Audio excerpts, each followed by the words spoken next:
श्रीलक्ष्मी श्रीमहालक्ष्मी क्षीरसागरकन्यका उत्तिष्ठ हरिसम्प्रीते भक्तानां भाग्यदायिनी।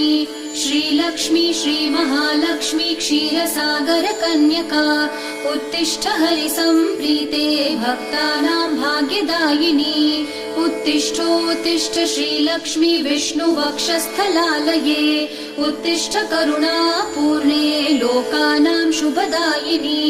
उत्तिष्ठोत्तिष्ठ श्रीलक्ष्मी विष्णुवक्षस्थलालये उत्तिष्ठ करुणापूर्णे लोकानां शुभदायिनी।